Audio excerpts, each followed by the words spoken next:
இன்றைய தேவ வார்த்தை எரேமியா 31 அதிகாரம் 4 இஸ்ரவேல் என்னும் கனிவியே, மறுபடியும் உன்னை கட்டுவிப்பேன், நீ கட்டப்படுவாய்.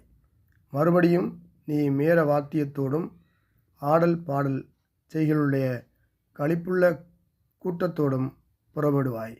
ஆமேன். ஆண்டவர் இந்த நாளில் இஸ்ரவேல் மக்களை கட்டுவித்தவரைப் போல இன்று நம்மையும் கட்ட விரும்புகிறார். நாம் ஒரு காலத்தில் உயர்ந்த நிலைமையில் இருந்திருக்கலாம், அல்லது நம்முடைய தொழிலாக இருக்கலாம், நம்முடைய குடும்பமாக இருக்கலாம், அல்லது ஆவிக்குரிய நிலையாக இருக்கலாம். எந்த சூழ்நிலையாக இருந்தாலும், எந்த வீழ்ச்சியானாலும், அந்த நிலைமையிலிருந்து விழுந்து போன அனுபவத்திலிருந்து போராட்டங்களை கடந்து ஆண்டவர் நம்மை மறுபடியும் கட்டுவிப்பேன் என்கிறார். இந்த வசனம் நமக்கு தெளிவாக கூறுகிறது. உதாரணமாக யோபுவின் வாழ்க்கையை பார்க்கிறோம். தான் எல்லாவற்றையும் இழந்து போன நிலைமையிலும் கூட அவன் சிறையிருப்பை கர்த்தர் மாற்றுவதை பார்க்கிறோம். நாம் நல்ல நிலைமையில் இருக்கும்போது நம்மை சுற்றி ஒரு கூட்ட மக்கள் இருப்பார்கள்.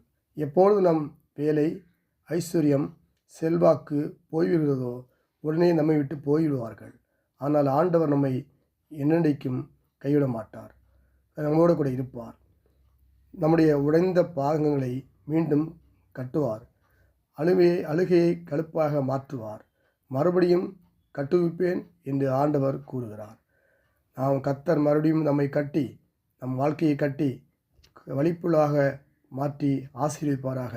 இயேசுவின் நாமத்தில் ஆமேன். நல்ல ஆண்டவரே, நமக்கு நன்றி செலுத்துகிறோம். ஒரு புதிய நாளுக்கான கிருபை செய்யப்படியால் நம்ம ஸ்தோத்தரிக்கிறோம். இந்த நாள் எனக்கு ஆசீர்வாதம் ஜெபிக்கிறப்பா. உன்னை ஆசீர்வித்து உன்னை பெருகவே சொன்னது கர்த்தர். இந்த காலை வேளையும் ஊழிய காலையும் குடும்பங்களை ஆசீர்வதிக்கும் ஜெபிக்கிறேன். விசுவாசிகளை ஆசிரிங்க. யாருக்கு வேலையிலையும் நல்ல வேலையை தாங்க. யாருக்கு வியாபாரம்லையும் நல்ல வியாபாரத்தை கொடுங்க.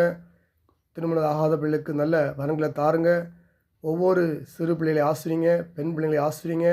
எல்லாவரையும் தேவையை சந்திங்கப்பா. ஆசீர்வித்து பாதுகாத்து வழிநடத்துங்க. இயேசு கிறிஸ்து நாமத்திற்கு நல்ல பிதாவே. ஆமேன், ஆமேன், ஆமேன்.